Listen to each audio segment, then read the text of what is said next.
Good morning, good afternoon, and good evening. My name is Andreas Constantinou, and I'd like to welcome you to the Rethink Culture podcast, the podcast that shines a spotlight on leaders of businesses that people love to work for. I sometimes like to say I'm an unintentional micromanager turned intentional servant leader. I'm also the founder of Rethink Culture, which is a company that helps businesses turn their culture into a KPI and therefore manage and improve their culture.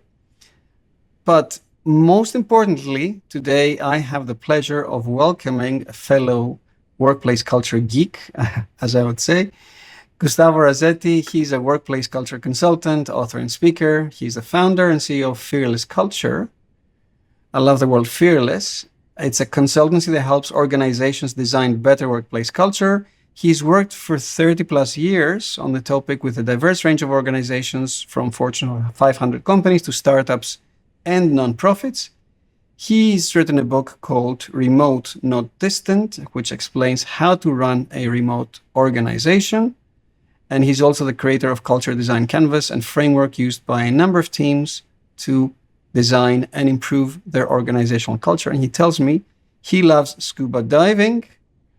And I'm taking my children to scuba diving this summer. So we were exchanging stories about scuba diving. And he also does kayaking, road cycling, cooking, and much more. And with that, very welcome to Rethink Culture podcast, Gustavo. Hey, Andreas, and everyone who's joining. I'm very excited to be in here.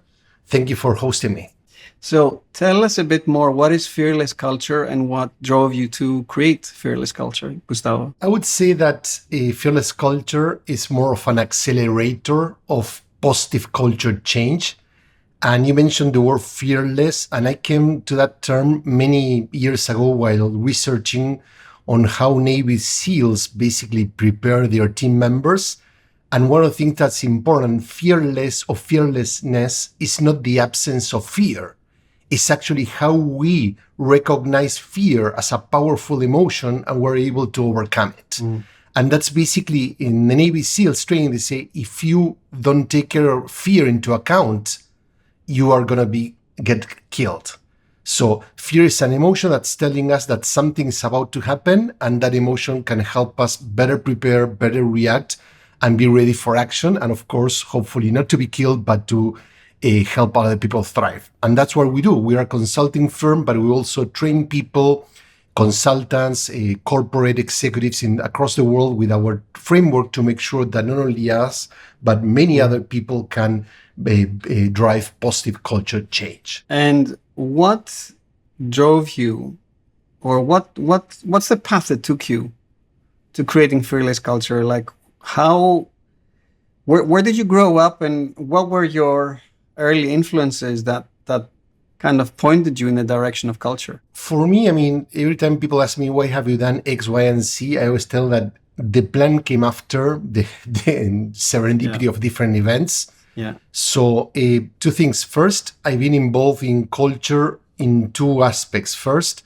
as a former consultant in marketing and innovation, and then as a former CEO, I ran many companies. So I had to deal with culture, whether I like it or not.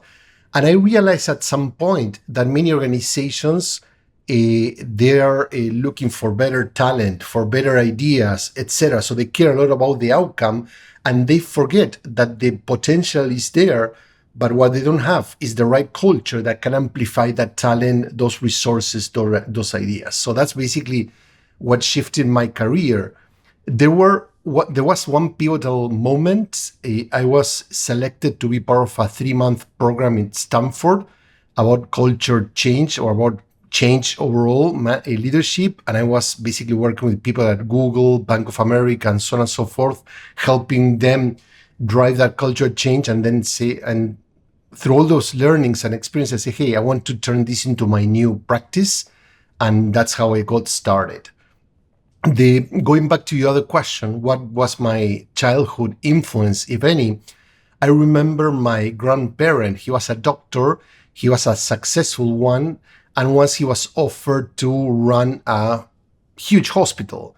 But because of the politics and everything that he had to sacrifice, had he basically accepted the position, he decided to decline it It was a very well-paying position, very powerful. So for me, that was an inspiration throughout my career that we need to stick to who we are and not take shortcuts. And if something might help us grow, but it's not who we are, well, you need to decline and say no and stick to your path. When was there a time that you had to stick to your path in creating culture? Well, many times, without getting into confidential things, but for example, I work with clients in the past and I observe CEOs from companies really being completely disrespectful to people, a part of the team in front of me. And they did it for two reasons. First, because they didn't respect their team. And second, because they want to show in front of me that, hey, I'm the guy in charge, I'm the powerful guy. And I was immediately at the risk of losing my job because it wasn't my company at that time or whatever, stood up and say, hey, look, you're the boss, it's your company, but these people, you don't own them and you need to treat them with respect. And if they fail, it's your role to prepare them so they can do a great job, not to basically make them feel like trash, right? And I was never fired for that, but I have a lot of interesting kind of conversation with that people, then reaching out to my boss and basically getting all, the pushback. But in the end, they took it, right? So I learned that many times people are afraid of speaking up because of the consequences, but the worst consequence is remorse. Like considering, hey, I could have done something about this and I didn't. So I always try to live my life, not always, but I try most of the time to speak up and train other people to do so. And in your work, talking about leaders and I would say intentional leaders, do you get approached by the CEOs who think they're aware they need to change their culture, or by the people working for the CEOs who are saying, there's something here we need to fix? Some people that reach out simply want to continue improving their culture. So there's let's say 1/3. And then the other 2/3 are people who want to improve their culture. Some because they realize it's really bad, and some because they think they have a lot of room for improvement. Who reaches out? Sometimes are HR or COOs, but in the end, I like to talk to the CEO before committing to engaging with a client. The same way that clients choose who they want to work with, we have the right as consultants to choose which clients we want to take. So we do a lot of due diligence on our end as well to make sure that we have clients that are coachable, if you know what I mean. And do you find that, let me reflect personally. So if a CEO is not willing to recognize that culture reflects leadership, and that some of the issues with culture might stem from their own behavior, that is a very difficult CEO to work with. Do you find, are you able to change people, like people who are initially reluctant to see their own mistakes, or do you just see it as black and white? So are leaders able to change and see their own blind spots in how they're creating unintentionally harmful cultures, do you think? I try to avoid seeing the world in black and white, to your point, right? There's not either you're in one camp or the other. And I always tell the people that I train to, if all the leaders and all the organizations were perfect, then they wouldn't need us, right? For me, the most important thing I try to understand is the positive intent. Leaders are not going to change fast, and many are going to struggle, and many they're going to, progress is more like a convoluted shape. It's not a linear thing as we try to think all the time. So, and leaders are usually less perfect than we were taught or books tell us about them, because leading is a very complicated thing. Most leaders suck, and that's a reality, and that's not going to change anytime soon. If we start from that premise, it's easier rather than to see leaders with a perfectionist mindset, and then when they're not there, this leader doesn't know how to lead, right?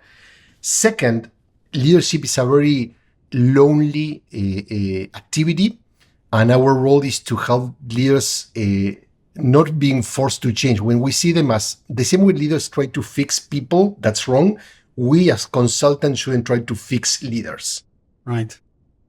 For many reasons. First, because people change because they want to, so we don't change people. We help them spark that, give them tools or stuff for them to decide which path they want to take. And second, the moment people feel that you're trying to fix them, hey, you don't know how to lead, but I'm the expert. Never led I led, but many consultants never led a company and they want to tell a CEO how to run a business, right? And so the guys are going to shut down and that's not going to work. So for me, the key filter where I draw a line is first, values are these people that have some basic ethics. They have they're good people, or at least they try to be and work on that. And third, are they open to listening? For example, when I run workshops, I always tell clients, when I'm facilitating, when I'm in front of your crowd, whether it's with your executive team or others, I need to have full autonomy. If you're going to try to act as the leader in front, then we're not going to work together. And that's 90% of the time I get a yes, and then I take the client. When people say, no, I'm the leader, well, you are leading the business, but let me help you lead how to become more aware about your culture. Yeah. And do you see when you work with an organization to improve its culture, do you see that change in the culture or do you see that change in the leader? Like who changes first? It's a chicken or egg situation. So I would say both, right? Both need to happen at the once. First of all, leaders play a very important role in shaping culture, but they are not the only factor. So putting the blame that if the culture is broken is just because of leader, that's basically getting rid of response. For example, how does a culture become toxic? Not just because one leader is acting toxically, but the other guys, especially the direct reports, are not only not doing anything, but actually looking to the other side or copying the same behaviors. So if, for example, a leader is not acting well and the other leaders are not pushing back, they are responsible as much, if not more, than the leader in first place. Another thing is the culture needs to push back. I remember working with a large bank in which all the basically leaders of, let's say, technology, digital marketing, and so on and so forth, operations, human resources, were basically trying to improve certain things, but afraid of basically pushing back to the leader, right? And I help them say, well, why don't you go together, not to revolt, but if you present and build your case together versus one by one, it's going to be much difficult for the CEO to fire all at once versus seeing that there's a unite front. So in that case, the culture of that team helped change the leader. Wow. So it's a two-way street. That's how I always see it. It's not one or the other. We need to work on both ends. Yeah, that must have been a big shock for that leader, but hopefully it was all for the better. So Gustavo, a quick digression. I wanted to focus on you so we can get to know you a little bit better. So we talked in the pre-show about two truths and one lie, in no particular order. And I know you've thought about these. So what is two truths and one lie, in no particular order, about Gustavo? Yeah, and thank you for giving me a heads up so I could prepare, not much, but at least to have a first fact. I'm number 6 out of 7 siblings. Second, I interned at a professional kitchen in a professional restaurant with a very renowned chef. And third, I got lost in the Patagonia and had to spend one night in the middle of nowhere when it was snowing without any food, water, whatever, and survived. So before, in the pre-show, you told me you're from Argentina originally. Yeah. So I would guess that is true. And I would also guess that you got lost in Patagonia with nothing to eat for a night. I'm sure that was very scary, but it sounds true. And I would also guess that your second point, that I cook in a professional kitchen. Yeah. You also said you like to cook. So I think the first one is the lie. Yeah, you're right. But people don't get it because one thing is liking to cook, and another thing is to cook in a professional setting. But actually, we are 7 siblings, and I'm number 5, not 6. Okay. So it's not So very close. All right. What's your favorite dish, by the way? I have so many that I don't know where to get started. But dac à l'orange comes to mind. That's one of my favorite Wow. dishes. Have you thought about what's the commonality between culture and cooking? I do, and I always like to joke with my clients that when they say, well, we don't know how we're going to take our culture to the next level. So I tell them, give me the ingredients you have and I'm going to help you out. The same way that sometimes I get invited to a friend's house and I say, well, tell me what you have in the kitchen, in the fridge, wherever, and I'm going to create some recipe with that. No? So I think that's the important thing about culture, which is instead of trying to expect and say, companies should be X, Y, and Z and impose models, I'm more into understanding each company requires its own recipe. And I try to understand what are their assets, their ingredients, and help them cook some interesting dish that's authentic, hopefully fulfilling and positive for that particular company. Right. And I imagine, unlike a fridge, which can be really low sometimes, a company always has ingredients that you can use to remix into something that's tasteful, right? Absolutely. I haven't found yet an organization that doesn't have anything that you can build from. And one of the issues that companies get stuck when they try to improve their culture, they talk about change, like everything's wrong, we need to change, but nothing's completely wrong. Our role is to identify what are the things that we want to keep, that we want to build off, and then also what are the things that we need to get rid of, and what are the things that we need to improve. But not only focusing on the fixing the problem without identifying what's working first. So I want to start with some specific questions. One of them relates to your book, which for those watching us, it's right on your background, Remote, Not Distant. So firstly, what led you to start working on remote teams? Is your team remote, or was there something else that got you to work on remote teams? No, remote for me, it's another layer, remote or hybrid. And basically my book is a roadmap for designing culture through a lens of a hybrid reality, which is the new reality. And basically what the pandemic and the aftermath of it brought to the equation is that we've been talking about autonomy and flexibility as critical pillars of any thriving culture. And this basically has helped us prove our hypothesis, right? When people talk about working remotely, you need to be more intentional about culture. In the past, you assume lots of things. Now you need to design those more intentionally so people can collaborate. Second, giving people freedom to decide when, how, and where they want to work from. So basically the different aspects, and showing that you don't need an office to build culture. It helps. It's just another ingredient of your, let's say, toolkit or ingredients of your fridge, if you may. However, there are many companies that don't have an office and really successful. There are companies that have always worked in an office and they have not so good cultures. And there are companies that mix both scenarios and they can have a good office. So it's not where and how you do it. It's basically the culture you want to build and make sure you can achieve it. So what would you say to companies that after COVID insist everyone has to come back to the office? What's your experience? That they're in deep trouble for two reasons. First of all, there's a recent study that was released last week that shows that most of the companies that are forcing people return to office are companies that their stocks are basically bad. And it shows that instead of trying to understand why their stock are basically not in good shape, they're using this to blame people, right? So that's a very interesting kind of stuff. And second is when companies are trying to impose something, like everything in life, it's going to backfire. People don't want to be pushed to a certain element. When the pandemic hit, organizations had to basically adapt to remote work, and people were able not only to keep business floating, but actually they took it to the next level.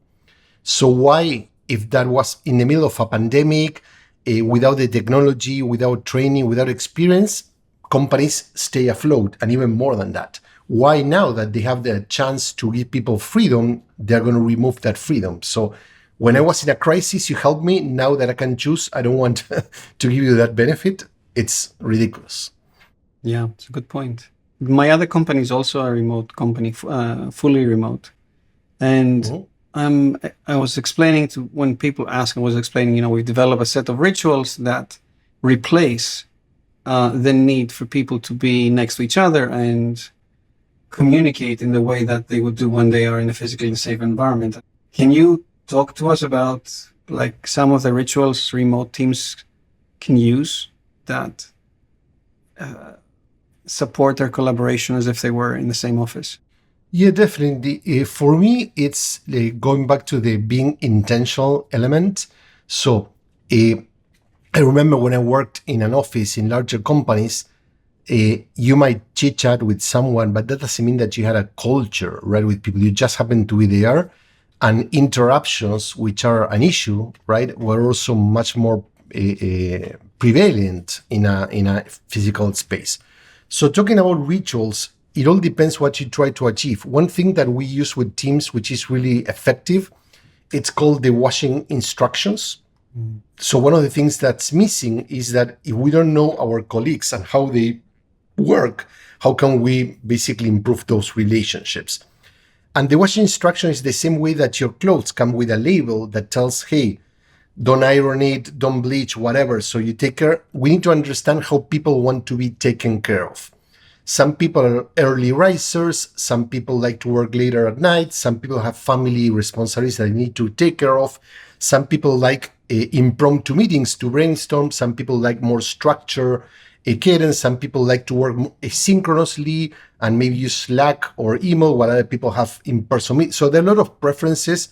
Some people like to make decisions on their own. Others like to bring everyone together to get their thoughts. So there are many ways of working. So by doing that, each team member shares their preferences. So what are their washing instructions? That's the first part, to get to know each other. However, teams need to find some common ground, because if you work in one way, I want to work in another way, we're not going to basically be successful. So then we codify the team washing instructions, which is finding common ground between our personal preferences and what's good for the team. That's a powerful ritual. It helps understand each other. It helps bring people together, but then it improves collaboration, because we understand what's the meeting that we're going to locate for collaboration time? What are the best channels that we're going to use for one or another thing? How are we going to make decisions as a team, and so on and so forth. When you go into a company, into a client, what's usually one thing that you say, oh yeah, I've seen that before, I know how to fix that? What's one of the low-hanging fruit for improving culture? I think that I try not to express it in that way, if you know what I mean. We have a tendency of connect what we see to our personal experience, and sometimes we might be rushing. No, you mentioned earlier in our previous informal conversation that you do an assessment. You have a tool to assess cultures, and the worst thing that we can do is assess the culture and say, "Oh, this is the culture," before we actually get into that. No, so. So I'm going to reframe a little bit the answer, in the sense of what are the things that we observe a lot. First, people have a perfectionist mindset when it comes to culture. And that basically creates a lot of issues. Perfectionism in the sense that they think that there are some companies that have perfect cultures and they have not. And I can tell you, I have seen no perfect culture. Culture is human. It's always evolving. You make progress here, you screw up there. No? So it's a living animal. Yeah. So that perfectionism first makes people feel really ashamed about their own company, because they know it's like a family. You know that uncle that doesn't behave well in meetings, you have this. So for me, the quick win is to acknowledge, hey guys, you're not perfect, cool down, that's okay. And let's start, as I mentioned earlier, what's working? What are the good things that you have? What are the best? So trying to deep dive and make them acknowledge the things that they do that really work. Maybe not at a company level, maybe to a point there's a team that runs meetings really effectively and we can learn from them. Maybe there's another team that has a ritual that's really powerful to create emotional connection and build psychological safety. Well, maybe we can escalate it and maybe scale it across the organization, for example. So you look for what works and you multiply that within the company. That's a quick win. Exactly. So things that the company have already shown that it's working for that company. Well, what if we can scale that practice across the board. That could be another one way. No? How about meetings? How do you help companies have, is what we do at least half of the time if you're a manager in a company? The meetings, there are two things. First, we try to understand what's their meeting culture. So every organization has a culture and a meeting culture, and the one shapes the other, if you know what I mean. So there are organizations that meetings are, for example, driven by power, right? It's not about the meeting itself, but it's about someone that has to show power, and the meeting revolves around that leader. The meeting doesn't start until that person arrives, or if it started, it restarts when that person shows up.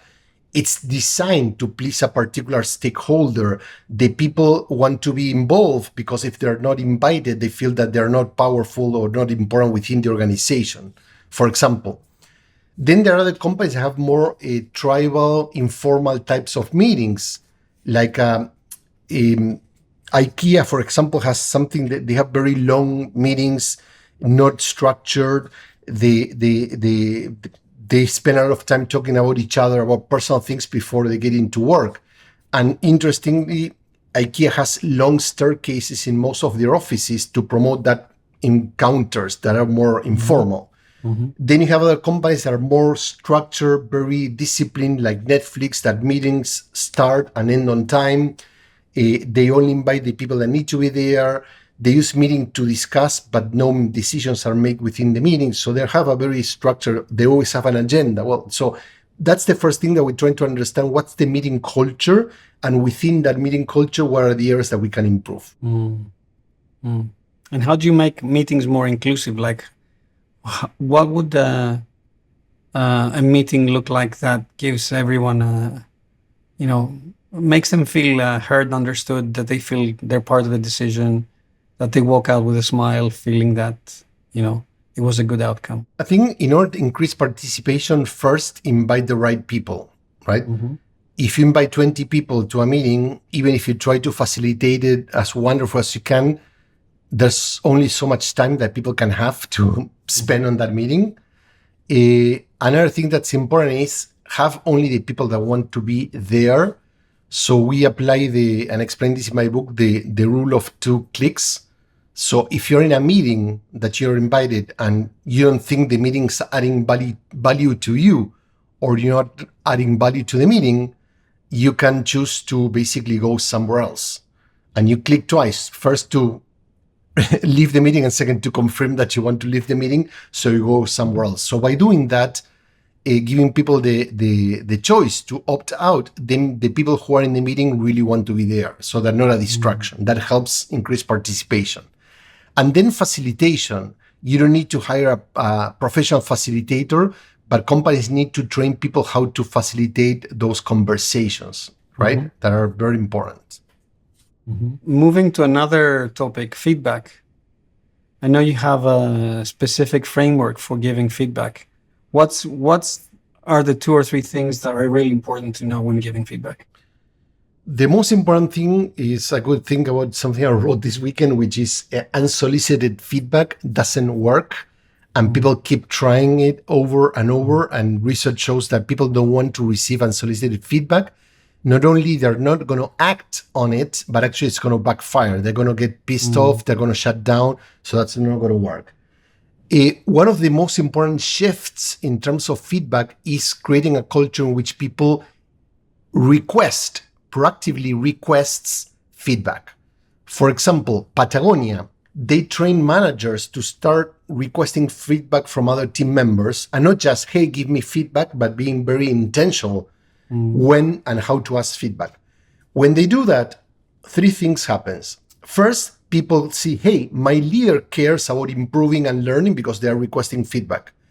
Second, leaders are sending the right signal saying, hey, feedback matters in this company. That's why we are asking for it. And third, the people start following through and they say, hey, look, my leader is asking for feedback. They're taking it. Well, I'm going to do exactly the same. So it cascades and create a culture of feedback.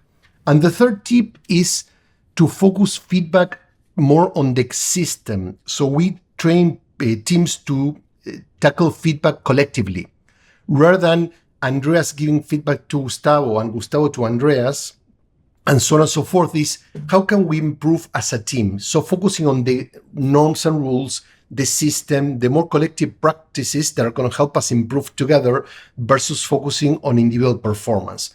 When you improve the culture, individual performance improves all at the same time, if you know what I mean.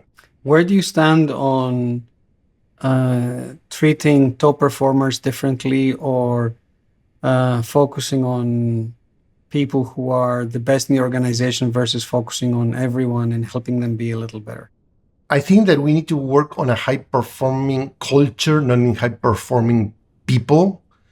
And when we do that, two things happen. First, high performers, we have people that are exceptional in different areas, in sport, in profession, whatever. And we want those. However, many times those comes at a very expensive price for the organization. So the price could be they come with toxic behaviors and people look to the other side because, oh, that person brings a lot of clients. They'll sell a lot. So, well, but they're maybe taking shortcuts. Maybe they are, I don't know, bribing people because we've seen this or whatever. Or they are being egotistical or selfish or creating things, or they're assholes in nature and they're harming the culture. So what's the price you're willing to pay? Second, I've seen many people, so-called high performings, that are basically collecting the credit for the work of many people that happen to do it, but are the ones who present, they're the ones who stay in front of the crowd, but they're not the only ones who did the work. And third, it's safer and more effective to have a high-performing team culture because you want everyone to raise up versus having one people that are giving their best here and then the rest of the team is not there. Mm-hmm. And the more you create a gap between these guys and the other, these guys are going to under-deliver. Mm-hmm. It's like I mentioned that I grew in a large family. And if your parents are saying, oh, look at that guy, your brother is better than you are, well, you keep saying that, you're not going to motivate the other people to step up. You're going to demotivate them and they go say, oh, okay, look, take care of the high performers. And what are the ingredients of a culture? So I know you have your culture design canvas. What are the key elements someone needs to consider when creating an intentional culture?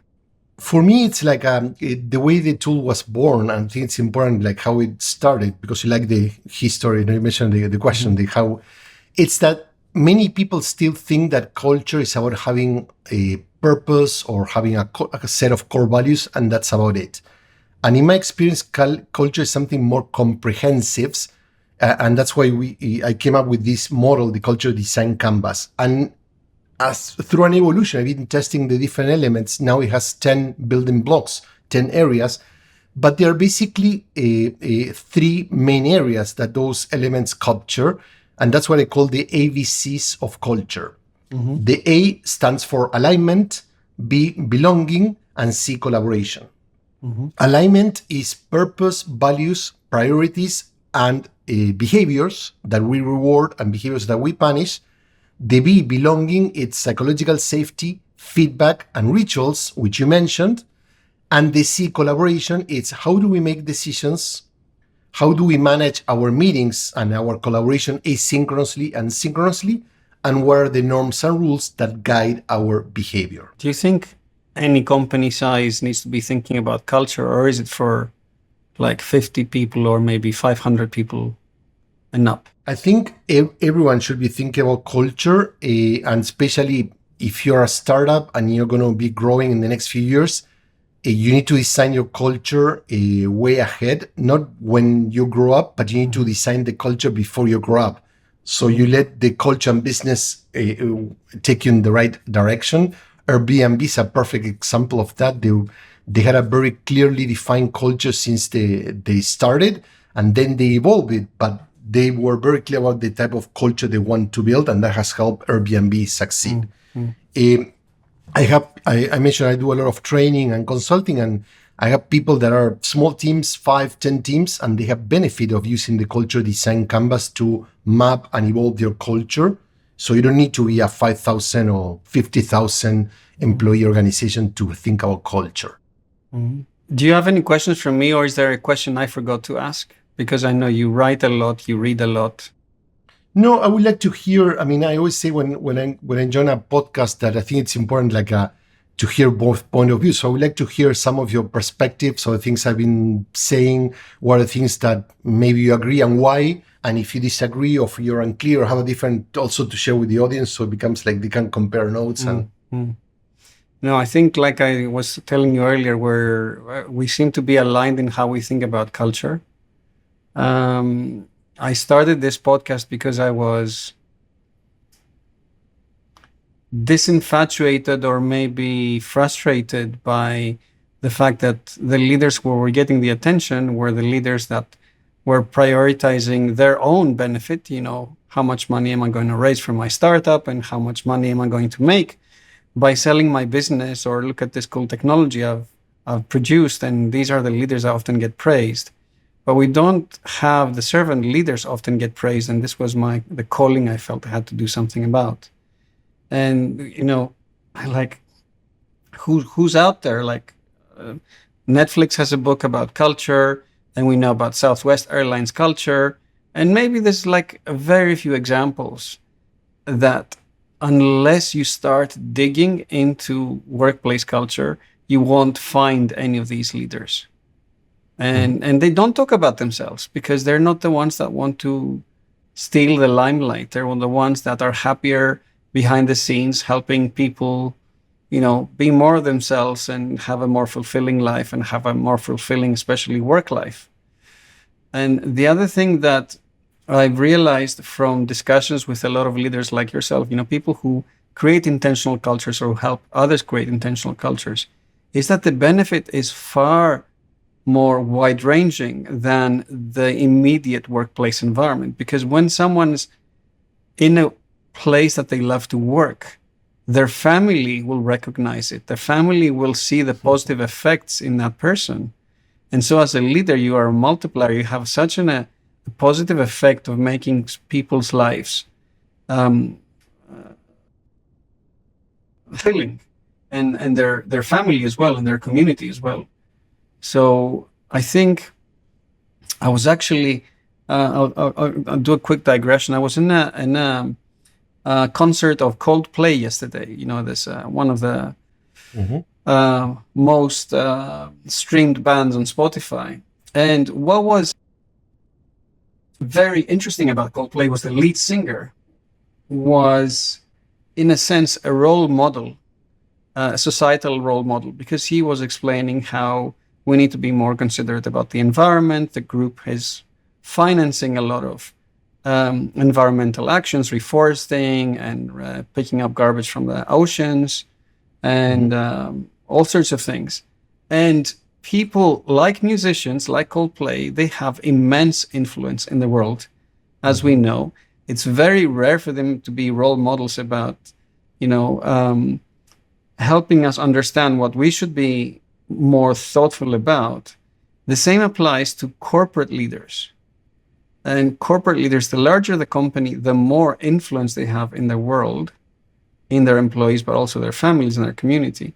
And so we should have higher standards for the role models and what these leaders stand up to, and definitely not just about themselves and their accomplishments, but the people that work for them.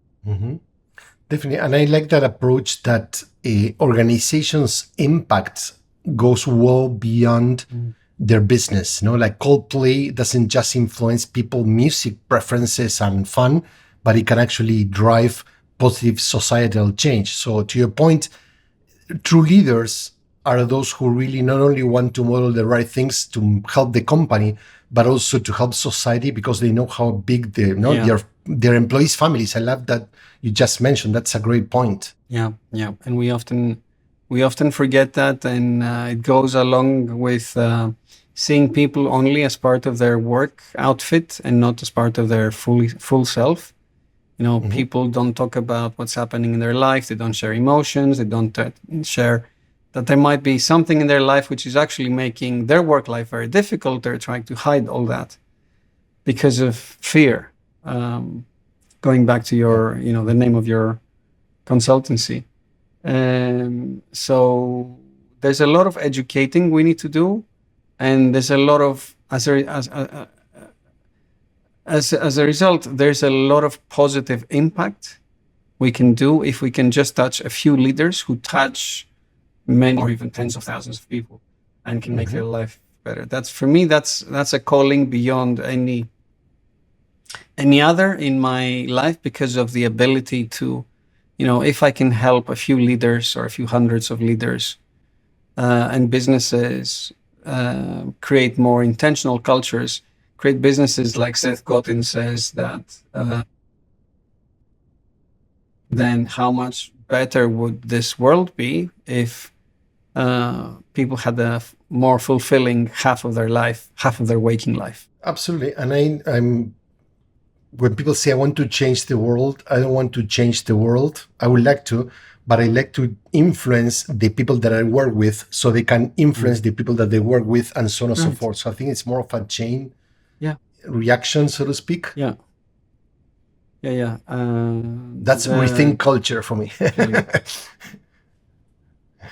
So going back to rethinking, when you see a leader, client or non-client, what's one thing you really want to whisper to their ear that would help them be more intentional about the culture they're building? For me, the most important thing is they need to let go of the baby, right? So don't attach to ego to that baby. The same way that parents, I always say, like people say, look, they in Facebook yesterday, someone was telling my kid they don't say my kid graduated from high school. They say, we are high school graduates. No, you're not. Your kid, you know what I mean? So parents today are trying to get a credit or take credit for their contribution to whatever the kids, and they help them, they raise them, blah, blah. But I think that leaders need to stop talking about what they do and acknowledge what people do because of what they did. So instead of saying, we win this, acknowledge the other. Because when you do that, you're going to let your kids grow in the right direction versus feel like, oh, this is all about because of my parents. No? So, and that act of letting go is not just a metaphor or nice wording, but it's actually you don't own your company. I was working with a high growth startup that basically complain all the time about people are not taking ownership, people are not making decisions, blah, blah, blah. But then he was always referring to the company as his baby. He was saying, this is my baby. No one is as invested as I am. No one knows all the risk I'm taking. If I screw up, blah. So, well, if you don't let go of that, how do you want people to own something, right? You need to give it away so they can own it. Yeah. Maybe you're laughing because it probably reminds you of someone else. No, but it's totally true. Start by sharing, sharing a bit of what you're eating. It's not your identity. It's everyone is invested in it. Yeah. And ownership, people need to own something. They cannot own something that you don't let go of. Totally. Gustavo, what is a book you would recommend we read, or something that you want to point our attention to? I would name maybe books that people already read or known. So rather than that, I would, if you don't mind, I would slightly change the approach. Instead of recommending books, I would recommend people to spend more time with people. So read life. Wonderful. Read life. Like, I think that we forget the power of observation. I love research but the most important piece of learning doesn't come from book, doesn't come from research. It comes from actual experience. And sometimes leaders or consultants don't spend as much time on the trenches, like with people, and not, hey guys, what do you want? But basically get there, like for example, how many leaders don't actually go to their factories and manufacturing places to not just to see and talk to the manufacturing plant a leader, but basically to see how people are working, observe them, go and eat the food they eat to see exactly, because that's part of your culture. Do they have time to actually eat and pause? What are the safety measurements in place? That kind of stuff. So get immersed with people, because you're going to learn a lot from that for sure. And of course, continue reading. But that would be my 2 cents. That is very human, and that's very real, and it reminds me that we shouldn't be listening to until the other person stops to connect and understand the humanity in the other person. Gustavo, thank you so much for spending that time with us and being gracious with your time. And same thing for everyone who's been watching us on YouTube or listening to us all this time. You can tell your friends about this episode if you want to help us. You can leave a comment on your favorite podcast application. You can email me directly with any comments at andreas@rethinkculture.co. If you just listened but didn't watch, we do have a YouTube channel, so you can see us in flesh and blood on YouTube. And I sincerely wish that everyone listening can help in their own small ways create a happier, healthier workplace for you and for those around you. So thank you, Andreas, for hosting me, and thank you, everyone, for joining. For those who are watching the recording, we are here with you.